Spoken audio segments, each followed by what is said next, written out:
நம்ம விவசாயிகளுக்கு இருக்க பெரிய பிரச்சனை என்ன தெரியுமா? ஏக்கர் கணக்கில் என்னதான் லேண்ட் இருந்தாலுமே அவங்க விளைச்சலை விற்க முடியல, அதாவது ப்ராப்பரான ப்ரைஸ்க்கு விற்க முடியல. அப்படின்னா விற்கிறதுக்கு முன்னாடி அவங்க பொருட்கள் எல்லாமே கெட்டு போயிடுது. இப்போ உதாரணத்துக்கு 1 ஏக்கர் நீங்கள் தென்னந்தோப்பு வச்சுருக்கீங்கன்னு வச்சுக்கோங்களேன். எவ்வளோ தேங்காய்ங்க நீங்களும் போய் வித்துட்டு இருப்பீங்க, இல்லை உங்கள் தேங்காய் உங்களோட அந்த ஸ்டோரேஜ் ஃபெசிலிட்டியில் எவ்வளோ நாள் தான் அப்படியே இருக்கும். அந்த ஒரு பிரச்சனைக்கு சொல்யூஷன் தான் இந்த மதிப்பு கூட்டல் அப்படின்னு ஒன்று கொண்டு வந்திருக்காங்க. இந்த மதிப்பு கூட்டல் என்னன்னா, இப்போ உங்ககிட்ட ஒரு தேங்காய் இருக்குன்னு வச்சுக்கோங்க. அந்த தேங்காவை நீங்கள் எண்ணெயாவோ சோப்பாவோ இல்லைன்னா அதோட மதிப்பை இன்னும் கூட்டி உங்களுக்கு லாபகரமாக தர மாதிரி விற்கிறது தான் மதிப்பு கூட்டல். இப்போ இந்த மதிப்பு கூட்டலை நம்ம எப்படி பண்ணுறது? என்னென்ன மதிப்பு கூட்டல் நம்ம ஒரு தேங்காய்க்கு பண்ண முடியும், அதுக்கு என்ன எக்யூப்மெண்ட் தேவை, இது எல்லாத்துக்குமே எவ்வளவு ரேட் ஆகும், மானியங்கள் எதுவும் உண்டா, இல்லை என்றால் இதுக்கு நான் எவ்வளோ ப்ராஃபிட் மார்ஜின் என்னால் பார்க்க முடியும், சந்தைப்படுத்துதல் எப்படி, இந்த மதிப்பு கூட்டல் விவசாயிகளுக்கும் மற்ற பிஸ்னஸ் பண்ணுறவங்களுக்கும் எவ்வளவு உபயோகமாக இருக்குன்னா இந்த வீடியோவில் நமக்கு ப்ரொஃபஸர் மதுராமகிருஷ்ணன் சொல்ல போகிறாரு. நம்ம இப்போ இருக்கிற இடம் கேட்டிங்கன்னா சந்தோஷ் ஃபார்ம். இது எங்கே இருக்குன்னு கேட்டிங்கன்னா பொள்ளாச்சியில் இருக்குது. ஸோ இப்போ நம்ம வீடியோக்குள்ளே போயிட்டு மதுராமகிருஷ்ணன் சாரை பார்த்து இந்த கேள்விகள் எல்லாத்துக்குமே நம்ம பதில் தெரிஞ்சு வச்சுக்கலாம்.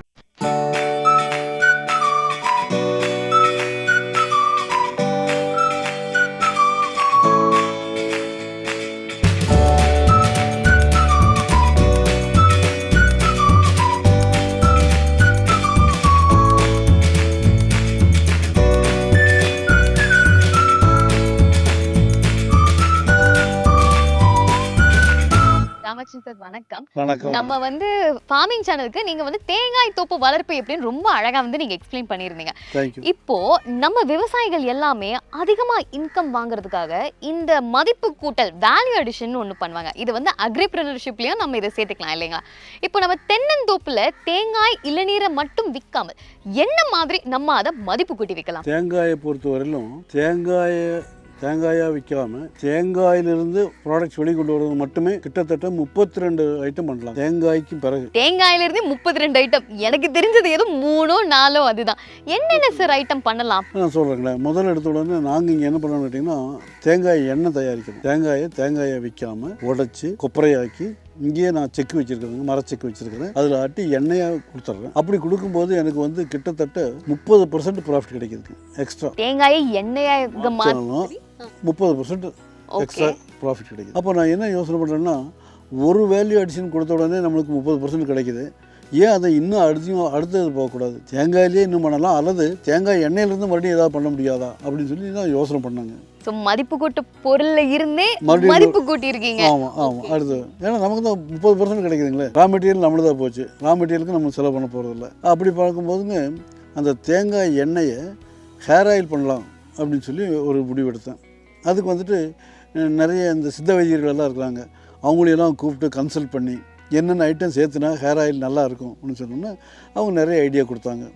ஒருத்தர் சொன்னாருங்க, முடி வளர்கிறதுக்கு ஒரு மூலிகை சேர்த்திக்கலாம், இன்னொருத்தர் உடம்பை குளிர்ச்சி பண்ணுறதுக்கு ஒரு மூலிகை சேர்த்திக்கலாம், இன்னொருத்தர் சொன்னார் இந்த டேண்ட்ரப்ஸு பெயின் அது போகிறதுக்கு ஒரு மூலிகை சேர்த்தலாம் அப்படின்னு சொல்லி நிறைய பேர் ஐடியா கொடுத்தாங்க.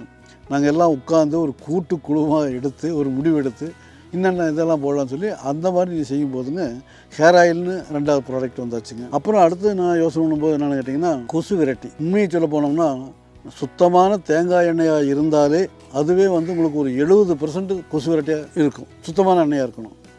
நம்மகிட்ட சுத்தமான எண்ணெய் இருக்குது, ஆர்கானிக் எண்ணெயாகவும் இருக்குது. நம்ம ஏன் செய்யக்கூடாதுன்னு சொல்லி போட்டுங்க அதில் கொஞ்சம் கான்சன்ட்ரேட் பண்ணுங்க.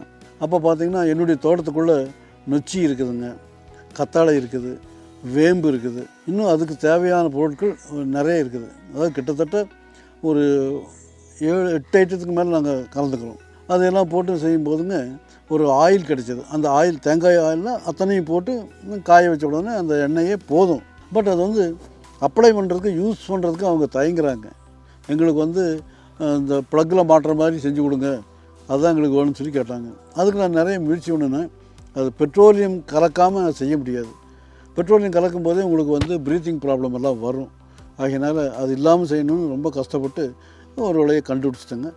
வேக்ஸ் மட்டும் சேர்த்து ஒரு ஆயின்மெண்ட் மாதிரி உடம்பு மேலே தேய்ச்சிட்டிங்கன்னா உங்கள் பாடி ஹீட்டிலேயே அது ஒரு ஸ்மெல் ஒன்று எவாப்ரேட் பண்ணி கொடுத்துரும். அந்த ஸ்மெல் நம்மளுக்கு ரொம்ப ப்ளசண்ட்டாக இருக்கும், கொசுவுக்கு பிடிக்காது. அதுக்கு அந்த சாக்கடை அந்த வாசம் தான் பிடிக்கும். அதனால் கொசு பக்கத்தில் வரும், இந்த வாசம் பட்ட உடனே ஓடிடும். ஸோ அப்படி ஒரு ரிப்பலண்ட் ஒன்று பண்ணுனாங்க. அதுக்கும் பிறகு சோப்புங்க, குளிக்கிற சோப்பு வந்து தேங்காய் எண்ணெய் இல்லாமல் சோப்பு செஞ்சிங்கன்னா அதாவது ஒரு 20 எண்ணெய் இருக்குது, எதில் வேணாலும் நீங்கள் சோப்பு செய்யலாம். தேங்காய் எண்ணெய் கொஞ்சமாவது கலக்கினீங்கன்னா தான் உங்களுக்கு நல்ல குவாலிட்டி சோப்பு கிடைக்கும் அப்படிங்கிறத படிச்சுட்டு நான் யோசனை பண்ணேன், கொஞ்சமாவது கலக்கணுங்கிறாங்களே, முழுக்க தேங்காய் எண்ணெயில் பண்ணால் வருமா வராதா அப்படி ஒரு சந்தேகம் வந்துச்சு. அதுவும் ட்ரையல் பண்ணினேன், ரொம்ப சக்ஸஸாக இருந்ததுங்க. ஏன் மற்றவங்க தேங்காய் எண்ணெயில் சோப்பு செய்கிறது இல்லை அப்படின்னு பார்த்தீங்கன்னா, மற்ற எண்ணெயெல்லாம் வந்து இதை விட விலை கம்மி. அதனால் அவங்க சோப்பு வந்து ஒரு 75 கிராம்னு வச்சுங்களேன் வெயிட்டு. நார்மலாக பார்த்திங்கன்னா 40 to 45 ரூபா சீப்பாக கொடுக்கணுங்கிற ஒரே எண்ணத்துக்காக அவங்க மற்ற சீப்பான எண்ணெய் வச்சு செய்கிறாங்க. நான் அப்படி இல்லைங்க, எனக்கு வந்து தேங்காய் எண்ணெய் மட்டும்தான் யூஸ் பண்ணுவேன். தேங்காய் எண்ணெய் காஸ்ட்லி தான், ஆகினால என்னுடைய சோப்பு வந்து மினிமம் 60 ரூபா. நான் என்ன எதிர்பார்த்துன்னு கேட்டிங்கன்னா, என்னுடைய தேங்காய் எண்ணெய் வந்து பியூர் 100% பியூர் 100% ஆர்கானிக். ஸோ அது நான் யூஸ் பண்ணி செய்யும் பொழுது எனக்கு வந்து காஸ்ட் இவ்வளோ வருது, ஒரு சோப் செய்கிறதுக்கு இவ்வளோ செலவாகுது, எனக்கு இந்த ப்ராஃபிட் வேணும், ஆகினால இந்த விலைக்கு தான் நான் கொடுப்பேன் அப்படின்னு சொன்னால் என்னோட 60 ரூபாய்ங்க. மற்ற மார்க்கெட்லாம் பார்த்தீங்கன்னா 40 ரூபா 45 ரூபா அந்த ரேஞ்சில் கிடைக்கும். காரணம் என்னென்னா குவாலிட்டி ஆஃப் த சோப்பு தான். அப்படி வந்து நான் சோப்பில் இறங்கினேங்க. அப்போ வந்து முதல்ல வந்துட்டு இந்த சென்ட்டு யூஸ் பண்ணுறது தான் நிறைய பேர் ஏமாறுறாங்க. பெரிய கம்பெனிகள்லாம் பேர் சொல்லக்கூடாது. எங்களுடைய கம்பெனியினுடைய இந்த வாசம் வர்றதுக்கே காரணம் நாங்கள் நிறைய மூலிகைகள் உபயோகப்படுத்துகிறோம் அப்படின்னு சொல்லி பொய் சொல்கிறாங்க. எல்லாமே சிந்தட்டிக்காக உங்களுக்கு என்னென்ன சோப்பு என்னென்ன மனம் வேணுமோ அது அடுத்த நாள் கிடச்சிரும். நாங்கள் இங்கே என்ன பண்ணோம் அப்படின்னா, சாண்டில், லெமன் கிராஸ், பப்பாயா 3மே நேச்சுரல் சென்ட், அது மட்டும் தான் நாங்கள் யூஸ் பண்ணுவோம். ஸோ அப்படி பண்ணும்போது ஒன்று வந்து கடைசியாக சோத்து கத்தாழை அதிகமாக போட்டு சென்ட் இல்லாமல், அது என்ன, அது வந்து ஸ்கின்னுக்கு ரொம்ப ப்ரொடெக்டிவாக இருக்குதுங்க, ரொம்ப பாதுகாப்படிக்கும். சின்ன தேமல் அந்த மாதிரி இதுகளெல்லாம் கூட க்யூர் பண்ணி கொடுத்துருவோம். ஆகினாலும் அதுக்கு வந்து சென்ட் இல்லாமல் ஒன்று பண்ணுறோம். அப்படி பேசிக்காக 4 சோப்பு நாங்கள் செஞ்சோங்க. அப்புறம் திடீர்னு ஒரு யோசனை வந்துச்சு, குழந்தைகளுக்கு தனியாக ஒன்று செய்யக்கூடாதான்னு. அப்போ அது ஒரு 5வது ஐட்டமாக பேபி சோப்பு ஒன்று பண்ணணும். அதுக்கு பிறகு பார்த்திங்கன்னா லேடிஸு ஹேர் ஆயில், தலை குளிக்கும்போது ஷாம்பு தான் விரும்புவாங்க, அவங்க சோப்பு விரும்ப மாட்டாங்க. என்ன காரணம்னா, சோப்பு போட்டால் முடி விழுந்துடும், ஹேர் ஃபால் வரும் அப்படிங்கிறது அவங்களுடைய பயம். நாங்கள் அது ஒரு சேலஞ்சாக எடுத்துக்கிட்டு தனியாக அதுக்குன்னே ஒரு சோப் செஞ்சுருக்குறோங்க. அது போட்டிங்கன்னா தாராளமாக நீங்கள் ஷாம்பு தூக்கி எரிஞ்சிடலாம், பியூர் 100% ஆர்கானிக். அப்படி ஒரு சோப் போட்டோங்க. அப்படி சோப்புலேயே நிறைய வெரைட்டி, இப்போ பார்த்தீங்கன்னா 10 வெரைட்டி பண்ணிட்டுருக்கேன், இன்க்ளூடிங் சேவிங் சோப். அதுக்கு ஒரு வெரைட்டி வச்சுட்டோம். 20 ரூபாயில் ஆரம்பித்தா 90, 100, 130, 150 அப்படின்னு விதவிதமாக செஞ்சுட்ருக்குறேங்க. இப்படி தேங்காய் எண்ணெயிலேருந்து இத்தனை ப்ராடக்ட் வந்தாச்சு. அப்புறம் நான் யோசனை பண்ணினேன், வெர்ஜின் கோகனட் ஆயில்னு ஒன்று இருக்குதுங்க. அதை பற்றி நிறைய பேர்த்துக்கு இன்றைக்கி வரைக்குமே தெரியாது. இன்னும் சொல்ல போனோம்னா குறிப்பாக வைத்தியத்துறையில் இருக்கக்கூடிய டாக்டர்ஸுக்கே தெரியாது. ஏன் குறிப்பாக சொல்லணும்னு கேட்டிங்கன்னா, இதை எப்படியாச்சும் இது வெளிக்கொண்டு வரணுங்கிற ஆசையில் தேங்காயும் டாக்டர்களும் அப்படின்னு நான் ஒரு புஸ்தகமே எழுதியிருக்கேனுங்க. சார், அந்த புக்கை வந்து எங்கே சார் அவைலபிளாக இருக்கும்? புஸ்தகம் வந்து நேரடியாக நான் தான் கொடுத்துட்ருக்கேனுங்க. அந்த புஸ்தகத்தினுடைய பர்பஸே வந்து தேங்காயை பற்றி எல்லாரும் தெரிஞ்சுக்கணும், குறிப்பாக டாக்டர்கள் தெரிஞ்சுக்கணுங்கிறதுக்காக தான் அப்படி எழுதுனேங்க. அவங்க படித்தவங்களாம் நல்லா இருக்குன்னு ஒத்துக்கிட்டாங்க. அதில் வந்துட்டு வெர்ஜின் கோகனட் ஆயில் அப்படின்னு ஒரு டாபிக் இருக்குங்க. அது என்னென்னு கேட்டிங்கன்னா, தேங்காயிலிருந்து எண்ணெய் தயாரிக்கக்கூடியது தான் அதுவும், பட் அந்த ப்ரொசீஜர் வந்து வேறேங்க. நார்மலாக வந்து நம்ம தேங்காயை உடச்சி கொப்பரை பண்ணி அதை கொண்டு போய் செக்கில் ஓட்டு ஆட்டிக்கிறோம். அது வந்து சாதாரண எடிபிள் ஆயில், சாப்பிட்றதுக்கு உடைய சமையல் எண்ணெய். வெர்ஜின் கோகனட் ஆயில் எப்படி பண்ணணும்னு கேட்டிங்கன்னா, தேங்காயை திருகி அந்த பூ எடுத்துடுறோம். பூவை வந்து பிழிஞ்சு எடுத்திங்கன்னா பால் கிடைக்கும், அது தேங்காய் பால்னு சொல்லுவாங்க. தேங்காய் பால் எடுக்கிற வரைக்கும் எல்லோரும் ஒரே மாதிரி செஞ்சுருவாங்க. பட் அதுக்கு பிறகு வந்து எண்ணெய் அந்த பாலிலிருந்து தயாரிக்கணும். தேங்காய் பாலிலிருந்து எண்ணெய் தயாரிச்சிங்கன்னா அதுக்கு பிறகு தான் வெர்ஜின் கோகனட் ஆயில். அதுலேயும் நிறைய மெத்தட் இருக்குதுங்க. கேரளாவிலலாம் பார்த்திங்கன்னா உருளின்னு சொல்லுவாங்க. ஒரு பாத்திரம் இருக்கும், அந்த பாத்திரத்தில் அந்த பாலை ஊற்றி 4 மணி நேரம் 5 மணி நேரம் காய வைப்பாங்க. அப்போது தண்ணி எல்லாம் எவாபரேட் ஆகி போயிடும், மீதி உள்ளதான் எண்ணெய். அது சொல்லுவாங்க, அது வெந்த வெளிச்செண்ணெய்ன்னு தான் பேர். ஆக்சுவலாக அது வந்து வெர்ஜின் கோகனட் ஆயில்னு சொல்ல முடியாது. பட் சாதாரண நம்ம சாப்பாட்டு எண்ணெயை விட அது பெட்டர் குவாலிட்டி, அதில் ஒன்றும் சந்தேகமே கிடையாதுங்க. ஆனால் வெர்ஜின் கோகனட் ஆயிலில் என்னென்ன சத்துக்கள், வீரியங்கள், என்னென்ன குணங்களெல்லாம் இருக்கணுமோ அதெல்லாம் அது இருக்காதுங்க. ஏன்னா காய வச்சிட்டோம். அது இன்னொன்று என்ன பண்ணுவாங்கன்னு கேட்டிங்கன்னா, ஒரு வெசலில் ஊற்றி 20,000 RPM 20,000 RPMல வேகமாக சுற்றுவாங்க. அப்படி சுற்றும்போது பாலும் தண்ணியும் பிரிஞ்சிடும். அது இன்னொரு மெத்தடுங்க. 3வது மெத்தடு, அந்த பூவாக இருக்கும்போது லேசாக வடை சட்டியில் போட்டு வறுப்பாங்க ஒரு பொன்னிறம் ஆகிற வரைக்கும். அதுக்கு பிறகு அந்த நம்ம வீட்டில் சொல்லுவாங்க சந்தகைன்னு சொல்லுவாங்க, சிலர் இடியாப்பம்னு சொல்லுவாங்க. அந்த மாதிரி போட்டு நீங்கள் பிழியணும். பிழிஞ்சிங்கன்னா உங்களுக்கு எண்ணெய் கிடைக்கும். அப்படி 3-4 நிறைய மெத்தட் இருக்குதுங்க இந்த எண்ணெய் தயாரிக்கிறதுக்கு. எப்படி பார்த்தீங்கன்னாலும் ஒன்றா கெமிக்கல் சேர்த்துவாங்க அல்லது சூடு பண்ணுவாங்க. இந்த ரெண்டுலேயுமே பார்த்திங்கன்னா அது உண்மையான குணங்கள், உண்மையான சத்துக்கள் எல்லாம் குறைஞ்சி போயிடுது. நாங்கள் இங்கே தயாரிக்கிறது என்னென்னு கேட்டிங்கன்னா ஃபர்மெண்டேஷன் மெத்தட்னு பேருங்க. நொதித்தல், இயற்கையான நொதித்தல். அது கொஞ்சம் செய்கிறது கஷ்டங்க. ரொம்ப ரொம்ப ரொம்ப பர்ஃபெக்டாக பண்ணாலே கிடைக்காது. நாங்கள் இந்தோனேஷியா, சிலோனு, காசர்கோடு எல்லா இடங்களையும் நான் போய் ட்ரைனிங் எடுத்துகிட்டு வந்து கஷ்டப்பட்டு அந்த மெத்தட் கண்டுபிடிச்சி இப்போ நான் செஞ்சிட்ருக்குறேங்க. அதில் என்ன விசேஷம்னு கேட்டிங்கன்னா லாரிக் ஆசிட் அப்படின்னு அதில் ஒரு கண்டென்ட் இருக்குதுங்க அந்த வெர்ஜின் கோகனட் ஆயிலில். அந்த கண்டென்ட் வந்து எங்கே கிடைக்கிது இது அல்லாமல் பார்த்திங்கன்னா உலகத்திலேயே இன்றைக்கி வரைக்கும் எங்கேயுமே இல்லை, தாய்ப்பாலில் தான் இருக்குது. தாய்ப்பாலில் இருக்கக்கூடிய lauric acid virgin coconut oil தவிர வேறு எங்கேயும் கிடையாது அப்படின்னு சொல்லி இன்றைக்கி வரைக்கும் சயின்ஸ் வேறு எங்கேயும் கண்டுபிடிக்க முடியல. அப்போ லாரிக் ஆசிட்டுக்கு பதிலாக தேங்காயை சாப்பிடக்கூடாதான்னு நீங்கள் ஒரு கேள்வி கேட்கலாம். தாராளமாக சாப்பிடலாம். தேங்காய்னா நாங்கள் கொடுக்கக்கூடிய ஆயில் வந்து 10 மில்லி டெய்லி நீங்கள் சாப்பிட்டீங்கன்னா உடம்புக்கு நல்லது. ஆனால் அதுக்கு பதிலாக நீங்கள் தேங்காய் சாப்பிடணுன்னா 10 தேங்காய் சாப்பிடணும், டெய்லி 10 தேங்காய் சாப்பிடணும். இது முடியுங்களா? அதுக்காக தான் நாங்கள் கஷ்டப்பட்டு தயாரிக்கணும். அப்படி அது வந்து அடுத்த ப்ராடக்ட்டுங்க. அதுக்கு அடுத்த அப்படி அந்த வெர்ஜின் கோகனட் ஆயிலில் ஒரு சோப் செய்ய முடியுமான்னு ஒரு யோசனை வந்துச்சு. ஏன்னா அவ்வளோ ஹையஸ்ட் குவாலிட்டி மெட்டீரியல் அது, அதில் செஞ்சு பார்க்கலாமே அப்படின்னு செஞ்சு பார்க்குறப்போ சோப்பு ரொம்ப ரொம்ப அருமையாக இருந்துச்சுங்க. அது வந்து பிறந்த குழந்தைக்கு நம்ம உபயோகிக்கிற மாதிரி அது ஒரு ஐட்டமாக வச்சுட்டோம். அப்படி ஐட்டம் ஒன்றொன்னா இன்க்ரீஸ் பண்ணிட்டே போகிறோம்.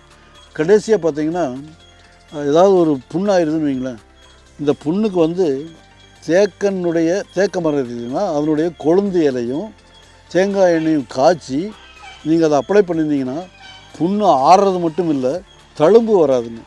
அவ்வளவு ஹையஸ்ட் குவாலிட்டியான மெடிசனல் வேல்யூ உள்ளது.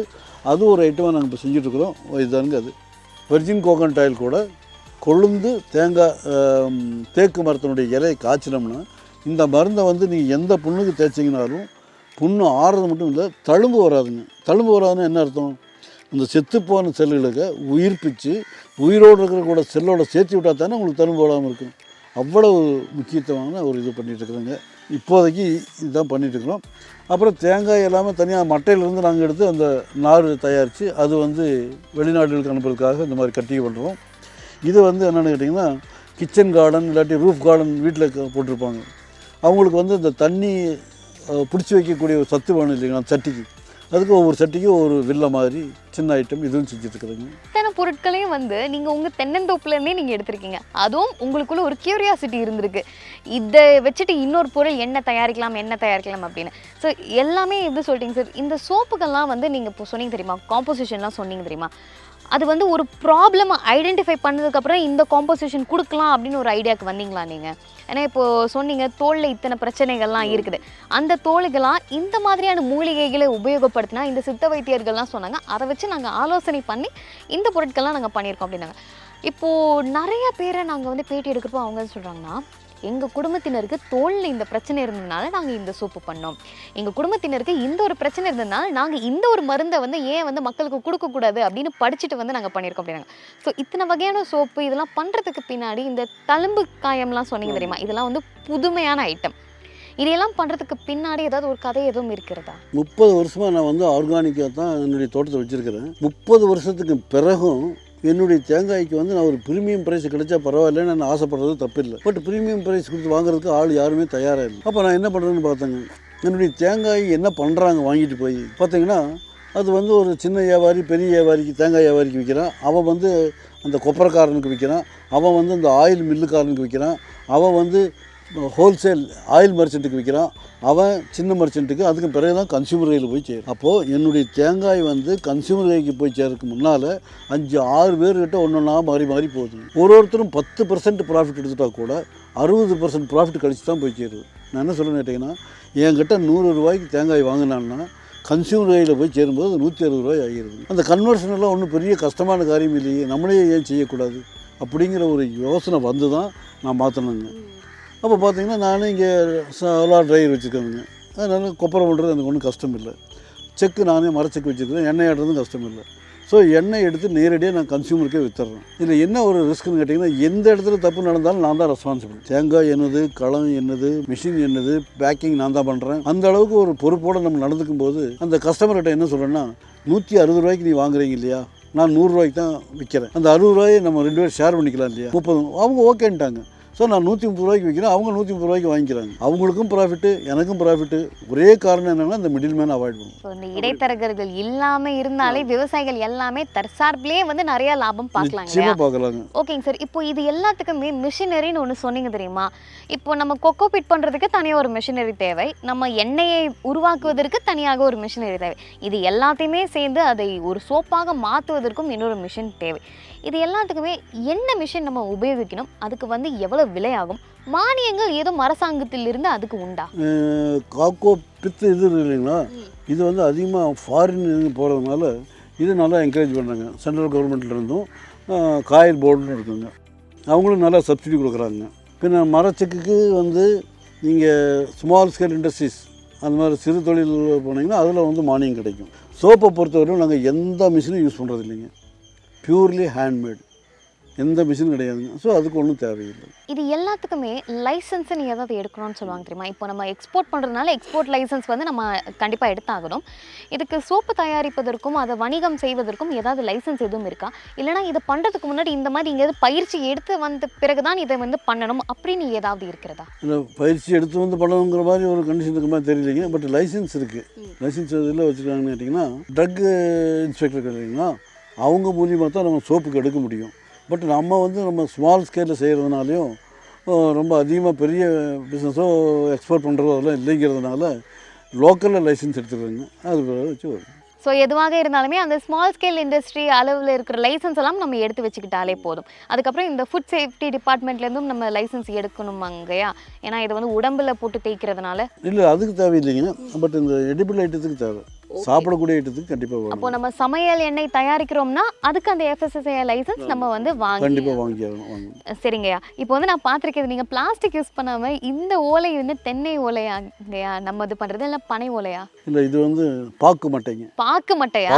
பாக்கு மட்டை நம்ம சாப்பிட்ற பிளேட் இருக்கு இல்லைங்களா, அதே மட்டையில் செஞ்சுருக்கிறோம். ஏன்னா வந்து நேச்சுரலாக இருக்கணும், பிளாஸ்டிக் உபயோகப்படுத்தக்கூடாது, நம்ம மண்ணில் எரிஞ்சோம்னா அது மக்கி போயிடணும், நேச்சுரலாக இருக்கணும் அப்படிங்கிறதுக்காக தான் நாங்கள் இது மாதிரி இது பாக்கு மட்டையை வச்சு பண்ணுறீங்க. ஓகேங்க. இப்போ வந்து நான் நிறைய அந்த மார்க்கெட்டில் போய்ட்டு சோப்பு ஒன்று கையில் எடுக்கிறேன்னு வைங்களேன், அதுக்கு பின்னாடி வந்து எக்ஸ்பைரி டேட்டுன்னு ஒன்று போடுறாங்க.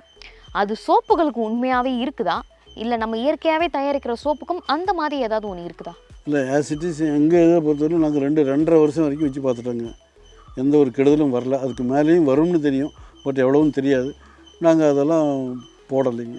ஆனால் அந்த சோப்புகளுக்கு அந்த எக்ஸ்பைரி அப்படின்றதெல்லாம் எதுவுமே இல்லை, இருக்கிற மாதிரி தெரியலைங்க. இருக்கிற மாதிரி தெரியல. நம்ம ப்ரிசர்வேட்டிவ்ஸும் இதை ஆட் பண்ணுறது இல்லை. இல்லை இல்லை, ப்ரிசர்வேட்டிவ். மக்கள் வந்து இதெல்லாம் உபயோகிச்சுட்டு என்னங்கய்யா சொல்கிறாங்க? 80 பேர்த்துக்கு மேலேயே விலையை தான் பார்க்குறாங்க. அவங்கள பற்றி நான் குறை சொல்லவும் தயாராக இல்லைங்க. அவங்களுடைய சூழ்நிலை அப்படி இருக்கலாம். பட் ஆரோக்கியத்துக்கு முக்கியத்துவம் கொடுக்குறவங்க இந்த விலை தப்பில்லைங்கிற மாதிரி அவங்க அபிப்பிராயப்படுறாங்க. ஆகினால என்னுடைய ப்ராடக்ட் பற்றி உபயோகித்தவங்க திருப்தியும் பட்டுக்கிறாங்க, திருப்பி வாங்கிட்டு தான் இருக்கிறாங்க. இப்போ ஆர்கானிக்காக நம்ம யூஸ் பண்ணுற ப்ராடக்ட்னால என்னன்னா, இந்த மருத்துவ செலவுன்னு நமக்கு ஒன்று இருக்காது, அதை மக்கள் பார்க்குறதில்ல. நம்ம சீப்பாக இருக்கிறத வாங்கிட்டு அடுத்ததாக நமக்கு மருத்துவ செலவு அதை விட 4 மடங்கு அதிகமாக இருக்குது. ஸோ அதனால் வந்து நம்ம எல்லாருமே வந்து இந்த இயற்கை முறையாகவே மாறுறதும் ரொம்ப நல்லதுன்னு நினைக்கிறேன். சரி, இப்போ இது எல்லாத்துக்குமே ஒரு எவ்வளோ சார் மிஷினரிலாம் வைக்கிறதுக்கு எவ்வளோ சார் உங்களுக்கு ஆச்சு? அதாவது சொன்னேன், இது வந்து ஒரு ஆயில் எடுக்கிற மிஷின் வேணும்னு கேட்டிங்கன்னா ஒரு 3.5 lakhs 4 lakhs போகும். அது மட்டும் போருங்க. அது ஸ்மால் ஸ்கேல் இண்டஸ்ட்ரி சைஸுக்கு. Okay, small scale industry. பெருசுனா அப்புறம் நம்ம எவ்வளோ வேணால் பெருசு பண்ணிக்க வேண்டியதுதான். இதை பொறுத்தவரைக்கும் கேட்டிங்கன்னா இது வந்து ஒரு 10 to 20 lakhs வரைக்கும் தேவைப்படுங்க. ஏன்னா அது க்ரஷிங் வந்து ரொம்ப பெரிய மிஷினுங்க. ஸோ அது வந்து அந்த மாதிரி வரும். மீதி எல்லாமே நான் செஞ்சு போகிறோமே ஹேண்ட்மேடு தானுங்க. ஸோ இது எல்லாமே அனைத்துமே ஹேண்ட்மேடு. இப்போ இன்க்ளூடிங் ஹேர் ஆயில். ஓகே, இப்போ என்னன்னா நீங்கள் வந்து எண்ணெயை வந்து மதிப்பு கூட்டின எண்ணெயை அதில் வந்து ஒரு சில மூலிகைகள் எல்லாம் எடுத்து நீங்கள் மதிப்பு கூட்டுறதுனால இதுங்களுக்கு அவ்வளோவா மிஷினரி தேவையில்லை, எல்லாமே வந்து ஹேண்ட்மேடு எல்லாம். இது எல்லாமே இதுங்களுக்கு லேபர் எதுவும் வச்சுருக்கீங்களா, இல்லை நீங்களே தான் இந்த பொருட்கள் அனைத்தையுமே பண்ணுறீங்களா சார்? அதான் இங்கே என்னுடைய ஃபார்மில் ஒர்க் பண்ணிட்டு இருக்கிற லேபர்ஸ் ரெகுலராக வந்துருக்குறாங்க. அவங்களே லேசாக ட்ரைனிங் பண்ணி கொடுத்துருக்குறேன். ஸோ இந்த முக்கியமான ஐட்டம் மட்டும் நான் இன்வால்வ் ஆகிக்குவேன். மற்றபடி நான் ஃபஸ்ட்டு ஸ்டெப் செஞ்சு கொடுத்துட்டோம்னா மீதி அவங்க கடைகளும் செஞ்சுருவாங்க. ஃபஸ்ட்டு ஸ்டெப்பில் வந்து அவங்க ஏதாவது தவறு பண்ணிட்டாங்கன்னா குவாலிட்டி கெட்டுரும். ஸோ அந்த ஏரியா மட்டும் நான் செஞ்சுக்குவேனுங்க. செஞ்சுட்டு அப்புறம் அவங்ககிட்ட கொடுத்துட்டு அவங்க ப்ரொசீட் பண்ணிக்குவாங்க. ஷேப்பிங்கு பேக்கிங் இதுதானே, அதில் ஒன்றும் தப்பு வந்துடாது. ஸோ ஒவ்வொரு பொருளையும் நீங்களே வந்து கவனித்து வந்து கொடுக்குறீங்க. ஃபஸ்ட்டு ஸ்டெப்பு நான் பண்ணிட்டு தான் அவங்க கையில் ஹேண்ட் ஓவர் பண்ணுவோம். Okay sir. இப்போ இந்த மதிப்பு கூட்டின பொருள் எல்லாத்தையுமே நீங்கள் எப்படி சந்தைப்படுத்துறீங்க? ஒரு விவசாயியாக இன்னொருத்தவங்க வந்தாங்கன்னா அவங்க எந்த வகையில் அவங்க போய் சந்தைப்படுத்தலாம்? என்னை பொறுத்தவரை என்ன கேட்டிங்கன்னா, கொரோனா காலத்துக்கு முன்னால் என்னுடைய ஃபார்ம் விசிட் பண்ணுறவங்க ரெகுலராக வந்துகிட்டே இருப்பாங்க. வாரத்தில் பார்த்திங்கன்னா எப்படியும் 2 குரூப் 3 குரூப் வராமல் இருக்க மாட்டாங்க. ஸ்டூடெண்ட்ஸுங்க, research scholars, professors, even foreigners, school students, நிறைய மாதிரி ஃபார்மேட்ஸு வந்துகிட்டே இருப்பாங்க. அப்படி வரும்போது அவங்க தான் என்னுடைய டைரக்ட் கஸ்டமர்ஸ். அவங்க திருப்தி ஆனதுக்கு பிறகு அவங்களுடைய ரிலேட்டிவ்ஸுக்கு ஃப்ரெண்ட்ஸுக்கு சொல்லுவாங்க. அவங்க டைரெக்டாக என்னை காண்டாக்ட் பண்ணுவாங்க. கூரியரில் டைரெக்டாக அனுப்பிச்சிட்டுருக்கணும். ஷாப்பில் பார்த்திங்கன்னா இயற்கை அங்காடிகள் இப்போ அங்கங்கே டெவலப் ஆகிட்டு இருக்குதுங்க. அதில் விருப்பப்பட்டு யார் கேட்குறாங்களோ அவங்க மூலியமாக சேல் பண்ணிட்டு இருக்கிறாங்க. நானாக கொண்டு போய் யார்கிட்டையும் கொடுத்து விற்று கொடுங்கன்னு கேட்குறதில்ல. 2 காரணம். ஒன்று வந்து நம்ம வாலண்டியராக போனோம்னா அதை ரெஸ்பெக்ட் பண்ண மாட்டேங்கிறாங்க, ஃபஸ்ட்டு ரீசன். செகண்ட் ரீசன் வந்து எனக்கு வந்து இது வந்து ஒரு மெயின் இன்கம் அல்லங்க. எனக்கு வந்து விவசாயம் தான் பெருசு. இதை வந்து நான் வந்து ஒரு ஹாபி மாதிரியும் அட் த சேம் டைம் எனக்கு டைம் லாஸ் ஆகாமல் மணி லாஸ் ஆகாமல் ஒரு ஸ்மால் ப்ராஃபிட் ப்ளஸ் 2-3 ஃபேமிலிக்கு நான் வேலை கொடுக்குறேன். அந்த சாட்டிஸ்ஃபேக்ஷன் இருக்கிறதுனால நான் அதை கண்டினியூ பண்ணிட்டு. இப்போ ஒரு நவீன விவசாயியாக இருந்தால் அவங்க இதை வந்து சோஷியல் மீடியாலலாம் போட்டு அவங்க வந்து சந்தைப்படுத்த ஆரம்பிக்கலாம். ஸோ எல்லாமே வந்து அவங்க சந்தைப்படுத்துறதுல தான் இருக்குது. ஒரு விவசாயி அவங்களோட பொருட்கள் மேலே எவ்வளோ நம்பிக்கை இருக்குதோ அந்த நம்பிக்கையை வந்து அவங்க சந்தைப்படுத்துறதுல செலுத்தினாங்கன்னா அவங்களாலையும் இவ்வளோ லாபம் தாராளமாக பார்க்க முடியும். ஸோ இந்த இடைத்தரகர்களோட பிரச்சனையை வந்து நீக்கிறதுக்காக விவசாயிகள் தன்னோட பொருட்களை மதிப்பு கூட்டியே ஆகணும் இல்லைங்களா? கண்டிப்பாக ஆகணும். அதாவது திருநெல்வேலியில் அந்தோணிசாமின்னு ஒருத்தர் இருக்கிறாருங்க. அவர் இயற்கை வேளாண்மையில் ரொம்ப ஈடுபாடு உடையவர், ரொம்ப வருஷம் பண்ணிட்டுருக்கிறாரு. அவர் சொல்லுவாருங்க, நம்ம ப்ராடக்டை விவசாயத்துலேருந்து வெளியே வந்த பொருளை அப்படியே நம்ம விற்றோம்னா பாதி கிணறு தாண்டுந்தா தான் அர்த்தம். அதனால் இன்னும் கஷ்டப்பட்டுட்டோம், இன்னும் கொஞ்சம் கஷ்டப்பட்டு அதை வேல்யூ ஆட் பண்ணிட்டோம்னா முழு கிணறு தாண்டின மாதிரி நமக்கு ப்ராஃபிட் அதிகமாக கிடைக்கும்னு சொல்லி உதாரணமே சொல்லுவார். அது ரொம்ப நல்ல உதாரணமாக அவர் எடுத்து கொடுத்துருந்துருக்காரு. ஓகே சார், இப்போ நெக்ஸ்ட்டு வந்து நீங்கள் எங்களுக்கு இந்த சோப்பு எப்படி பண்ணுறதும் இந்த எண்ணெய் எப்படி பண்ணுறதும் வந்து எங்களுக்கும் வந்து காமிச்சிட்டிங்கன்னா வந்து ரொம்ப நல்லாயிருக்கும். உங்களை வந்து இப்போ நெக்ஸ்ட்டு அடுத்த வீடியோவில் சார் நமக்கு இந்த சோப் எப்படி பண்ணுறது, ஆயில் எப்படி பண்ணுறது அப்படின்னு வந்து காமிச்சிடுவார். பார்த்துடலாம். ஒரு தேங்காயிலிருந்து 32 பொருள் எடுக்கலான்னு இப்போ சார் சொல்லி தான் எனக்கு தெரிஞ்சிருக்கு. உங்களை இருக்க முக்காவாசி பேருக்கும் தெரிஞ்சிருக்கும்னு நினைக்கிறேன். இப்போ அவர் கொடுத்த ஐடியாவில் உங்களுக்கே தோணும், சரிப்பா இப்போ தென்னந்தோப்புலேருந்து இவ்வளோ பொருள் எடுக்கலாம். அப்போனா என்கிட்ட ஒரு மாந்தோப்பு இருக்குது, இப்போ மாந்தோப்பில் இருந்து அந்த மாங்காய் ஊறுகாயெல்லாம் பண்ணலாம், இப்படிலாம் அந்த மாங்காய் ஜாமுன்லாம் சொல்கிறாங்க, அதெல்லாம் பண்ணலாம். இல்லை என்கிட்ட வேற ஒரு தோட்டம் இருக்குது, அந்த தோட்டத்துக்கு நான் இந்த மாதிரி மதிப்பு கூட்டலாம் அப்படின்றது நீங்கள் நல்லா உள்ளே புரிஞ்சுக்கிட்டு நீங்களும் உங்கள் பிஸ்னஸை வந்து தொடர்ந்து போனீங்கன்னா உங்களாலையும் உங்க விவசாய நிலத்தை ஒரு அக்ரிப்ரனர்ஷிப்னு சொல்லக்கூடிய ஒரு பிசினஸ் நிலமாக கண்டிப்பா தாராளமாக மாற்ற முடியும். மேலும் இந்த மாதிரியான ஏக்கர் நிலத்துல இந்த மாதிரியான பயிரெல்லாம் விளைக்கிறோம் இல்லையா, இதுக்கு வந்து இந்த மாதிரி மதிப்பு கூட்டினா இன்னும் நம்ம லாபம் பார்க்கலாம் அப்படின்றது உங்களுக்கு தெரிஞ்சதுன்னா கீழே கமெண்ட் செக்ஷன்ல போடுங்க. அதை பார்த்து நாங்களே தெரிஞ்சுக்கிறோம், மற்ற எல்லாருமே கூட பயனடைவாங்க.